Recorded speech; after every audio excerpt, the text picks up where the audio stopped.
I am a candy cadet. Come get your candy here. I have candy all day, every day. Candy, candy, candy. Now I will tell you a story. Long ago, when the boundary between Pokemon and humans was unclear, there was a village somewhere. One day, a girl from that village went into the mountains to gather firewood. She found well-dried, dead wood deep in the forest, so she kept going further in. Before she realized it, the sun was setting, and she had lost her way. Around her, there were droppings from a typhlosion, which made the girl anxious. Just then, a man appeared from the other side of the forest. His face didn't resemble anyone from the village, but he was very handsome.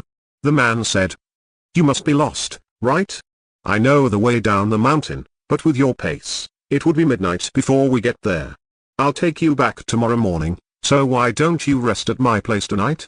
The girl had no choice but to agree to the man's suggestion. The man took her hand and began to walk. As evening fell, they arrived at a large cave. "This is my home. You must be hungry, right? Wait here." Saying that, the man went outside the cave. After he left, a red light shone from far away in the mountains, and there was the sound of trees swaying.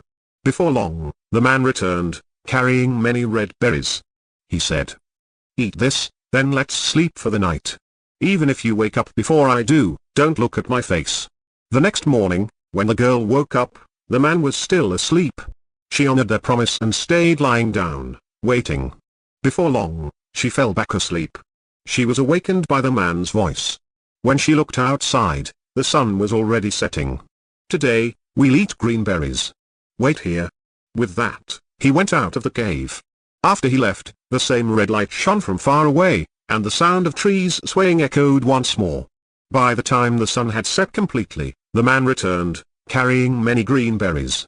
He said, "Eat this, then let's sleep for the night.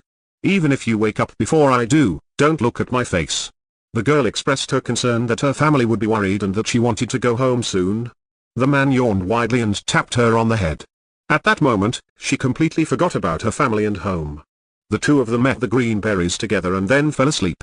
The same routine continued, with them waking up when the sun had set, the man going out to gather berries, and the two of them eating and sleeping together. Eventually, the girl realized that the man was a typhlosion. As winter approached, the typhlosion dug deeper into the cave and said to the girl, "Go and gather wood for firewood. Break off the branches from the higher parts of tall trees."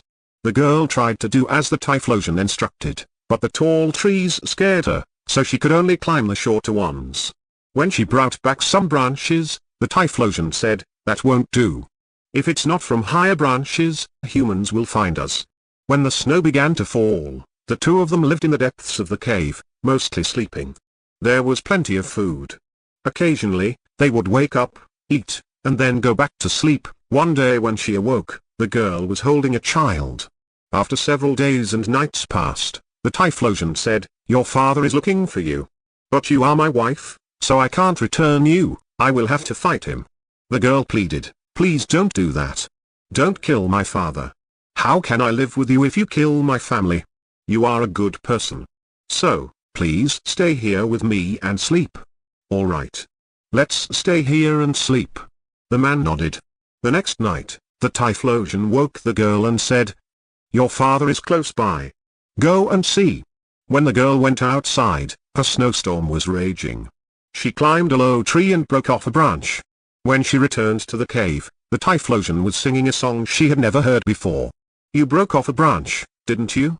Soon, your father will come here. I am going to do something bad to your father. If I am killed, take my eyes, my voice, and my heart. Build a fire at the spot where I was killed and burn them. And while they burn, sing this song until the fire goes out." The girl said, "Please don't do it. Don't kill my father. If anyone is to be killed, let it be you. Goodbye. We will never meet again." With those words, the typhlosion went outside. After a while, there was a loud noise, and when the girl looked outside, she saw her father had killed the typhlosion. She rushed out and said to her father, "Father, you have killed my husband.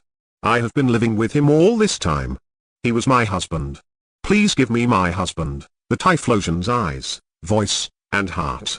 The girl built a fire at the place where the typhlosion had been killed and put his eyes, voice, and heart into the flames. She sang the song the typhlosion had taught her until the fire burned out. The girl's father built a small hut on the edge of the village for the girl and her child to live in. Eventually, spring arrived.